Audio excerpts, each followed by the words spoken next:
What's going on, YouTube? Welcome to iStuff Gaming, and today we're going to be doing a character guide on the goddess Persephone. Now, before we get into the video, don't forget to like, comment, and subscribe if you'd like to keep up with any future content. I'll be leaving both my Discord and my Twitch channel link in the description below.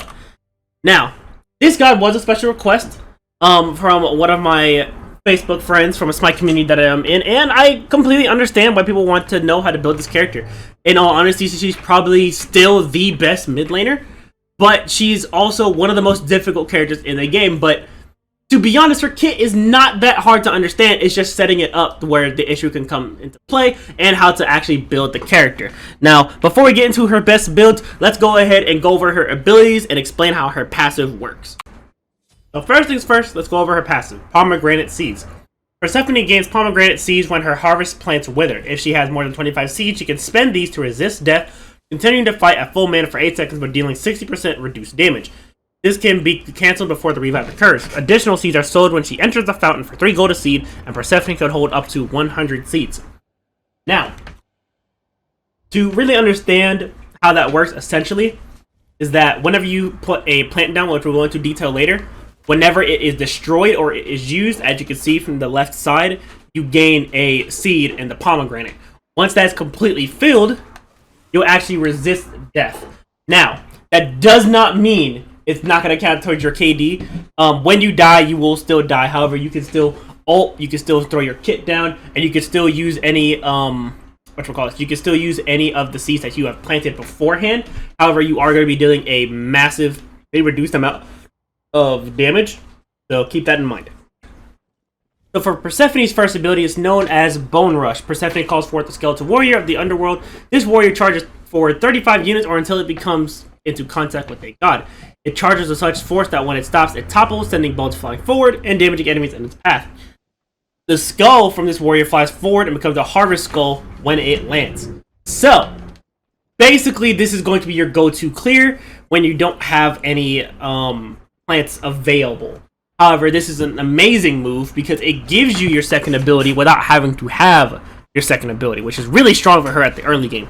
So, this is what it looks like. See, as you can see, it goes really, really far and does quite a bit of damage, doing 300 damage at rank 5. It is on a 12-second cooldown and it costs 80 mana.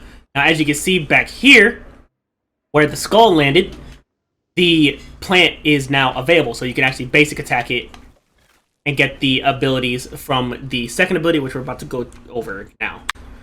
So, Persephone's second ability is known as Harvest. Persephone places a skull and can activate it with a basic attack to heal herself. She stores up to 6 skulls. After 2.5 seconds, it turns into a sprout that explodes when activated, damaging and slowing enemies. After 16 seconds, it turns into a flower that chases down enemies when activated for 2.2 seconds before biting them. After activation for 120 seconds, it withers. Enemies recently hit by Harvest take reduced damage from additional hits, stacking 3 times. So, there's a lot of information in that, but let's go over the first thing, this little heal right here. See? So the second you basic attack it, you get that heal. Now, the heal does scale at how much power you have, so it's going to be 50, it's going to be the 50 heal plus whatever damage you have additionally to that. Now, the explosion is the easiest form of damage she can have, and it's her most damaging form. So let me go ahead and show you what that is. So once it's down, and it sprouts, becomes this little AoE. That has a little explosion. That is probably her second best form of clearing, while also being her best form of DPS. Knowing where to plant those and when to explode them is very, very important, so keep that in mind. Now, the final part is when this becomes the little chasing mechanic that everybody hates. It's when you, it's when the sprout starts chasing you down and will not stop chasing you until after a couple of seconds. And it can be really annoying to deal with. If you want to know how to deal with it, check out my Persephone counter gap. Let me go ahead and show you what it looks like. Plays the target and it instantly goes after them. Now, you can put down, I believe it said up to 10 once it's at max rank. Once you do that, whatchamacall this? Sorry. So you can have up to 10 down in the lane, but at beginning ranks you can only have down 6. So Picking between whether to level your second ability or first ability is kind of non-negotiable. You want to always upgrade your first ability over your second ability. We'll go over that in a moment. Now, what it's talking about when it says that the enemies recently hit by Harvest take reduced damage is only because if you have 10 of these plants down and they all deal 220 damage, you will instantly die no matter what. Like, it's kind of unfair. So they have to have this in place just so no one gets one shot from just basic attacking a small group of sprouts. The next ability we're going to be talking about is her run move, which also doubles as an aggressive move. It's known as Flourish. Persephone floods the ground around her with life-giving energy that propels her from the ground directly forwards or backwards based on the direction she is moving. Harvest plants inside the area immediately grow to their next stage and activate. After using this ability, the next harvest cast is pre-germinated and spawns as a sprout. Now, there's a lot going on here, so let me go ahead and explain. So, whenever she has a plant down, if she leaps while on it, it instantly goes into its next stage and attacks the enemy. So if you just have the heal down and then you do a backflip on it, it'll instantly do the explosion. If it's on the explosion phase and then you do a leap, then it'll go into the chasing sprout phase. So let me go and show you what that looks like. As you can see, all of them are in their explosion phase. So if I backflip, they'll all become the chasers. And finally, we're going to be talking about the ability that makes Persephone, her ultimate ability, Grasp of Death. Persephone conjures a massive entrapping vines that she throws forward, entrapping the first enemy god or wall it touches. Entrapped gods are crippled, rooted, and have reduced attack speed. Vines that spawn from the entrapped target. Vines then spawn from the entrapped target that seek nearby enemy gods. Upon finding an enemy god, it binds them, crippling them and preventing them from moving away. Entrapping vines are destroyed if hit by 5 basic attacks, ending all effects. Now, this is probably one of the best CC ults in the game. Because even if you beat it, when it has max cooldowns, it's on a 54-second cooldown. So there's literally no escaping from this ability once she throws at you a second time. Now, let me go ahead and show you what this looks like, because this ability is absolutely ridiculous. As you can see, it holds this entire area hostage and keeps this person that I hit trapped in the center. And they can't go anywhere. They have to basic attack their way out. It's a very, very strong ult that honestly changes team fights better than almost any other ult in the game, in my opinion. The fact that it has a cripple, a root, and you can't get away from it for how long? For 5 seconds. A lot can happen in just 5 seconds. So, this ult is absolutely amazing. I expect everybody to use this once a team fight starts, or if they want to initiate a team fight. There's literally so much usage you can get out of just this ult alone. So now here's the one what everybody's been waiting for. We're going to be talking about Persephone's best items. Now, her number one best item, in my opinion, and for all mages, as a matter of fact, is Chronos Pendant. She's very ability based, and this gives a lot of power. It gives 20% cooldown reduction with MP5, and then it subtracts 1 second from all abilities currently on cooldown. That does include your ultimate ability. So, this is really, really strong for her. Another good item, personally, that I like building on her is Soul Gem. It gives magic power, it gives health, it gives lifesteal, and it gives cooldown reduction. And every single time you hit somebody with an ability, you get a stack, and then at the 4th stack, your next ability will do bonus damage to 30% of your magical power, and then heal you and an ally god near you.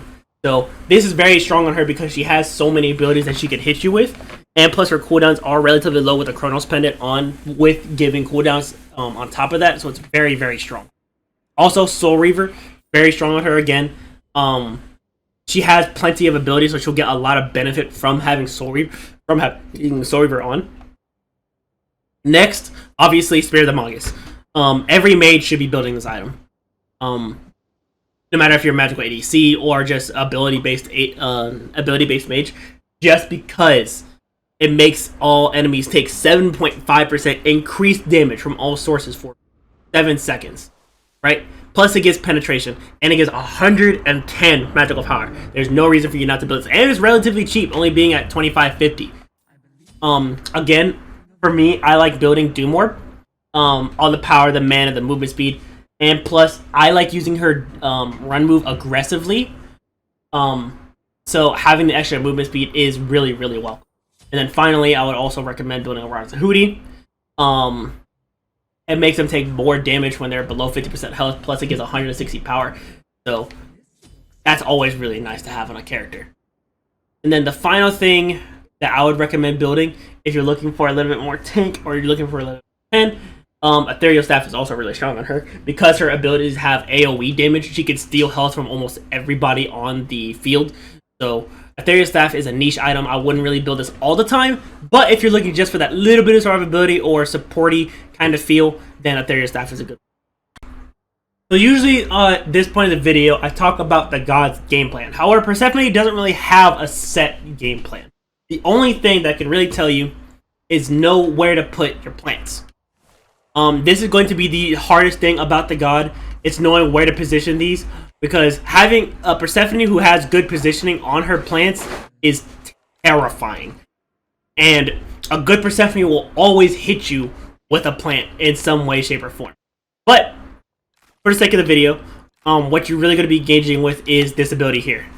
And then afterwards, throw everything you got. That's it. That's really all it comes down to. It all just comes down to zoning. It all just comes down to your setups, how well you set up with your plants. Personally, I don't have it 100% down. This character is really, really difficult. However, once you get down, once you understand how to place your plants, this character becomes a lot easier. However, when those team fights start coming around, I'd recommend start placing them somewhere in the jungle and have your team bait them in. Because the less areas they have to dodge around your plants, the better it is for her and your team.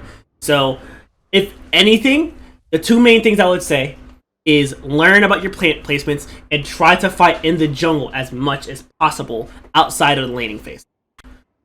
Finally, we're going to be talking about her leveling path and what items and abilities you should be going for. Now, she is a mage, so I would recommend always going Magi's Blessing or Mage's Blessing into a Lost Artifact into Chronos Pending, because you want those cooldowns as soon as possible. Now, as far as what to level, obviously at level 1 you're going to be getting this. Now, a top tier strat that you can do is that the second the game starts, you want to go into the lane that you're going to and start spamming this ability as much as possible, because you want these little extra plants here. So, more than likely, you're probably going to be getting 1 or 2 abilities out because you don't really have a lot of time. You really only have a minute to get these plants out and then recall to get back to lane. So, get your first ability, go to your lane, and spam this as much as you can. Set up your plants early. That way, you can have some good DPS and good clear right out the gate. Next, what you get next is completely up to you. Now, personally, I like getting her second ability because you have the heal on this ability, plus you have the AoE damage, you have the little trackers. So getting this next would be suggested. However, if the enemy god is a little bit more aggressive than you or has a counter pick like Raijin, who is really strong against this character, getting this leap next over your second ability might just be the way to go. However, in most cases, you're going to be getting your second ability and then your leap. Now, as far as the leveling path goes, you're going to be leveling up your first ability first because this does have the safest amount of clear. However, if you do, you can level up your second ability first over the first ability, just because you get the extra explosion damage early, you get the bite, you get the heal, so it has a lot more utility. However, it could be really daunting to play around with, so it's really up to you. However, I would suggest leveling up the first ability first for your newer players, and then when you start getting better, you can start making that decision on your own.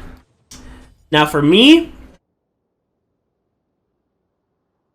leveling her ult as you can, like at level 5, level 9, or at level 9, level 13, and so on and so forth, is completely up to you. I personally do not level the ult until I absolutely have to. And this is my reasoning why. Because these two abilities will deal more damage than your ultimate, on top of the fact that the duration doesn't increase or decrease or get some more benefit for leveling it. It just gets more damage. So leveling these abilities over it will actually be more beneficial for you rather than leveling up the ult. The last thing I want to talk about with this character is that when you get Chronos Pendant on, well, actually, you should probably be trying to get boots on before finishing Chronos Pendant, because you want that extra movement speed. Now, that's something that you just learn with every single mid laner. However, Persephone is probably the staple for that, because this card is extremely expensive, and she is really mana hungry at the beginning. So getting this choose a focus first will help you a lot more in the long run than trying to rush Chronos Pendant. And that about covers it for this Persephone guide. If you have any other questions, or if you would like to talk to me about what you think might be a little bit better, don't forget to comment. And go ahead and leave some suggestions for other characters you want me to do counters on, any lane that you want me to do some guides on, or anything along those lines. Don't forget to leave it in the comment section below. Thank you all so much for watching, and I'll catch y'all later.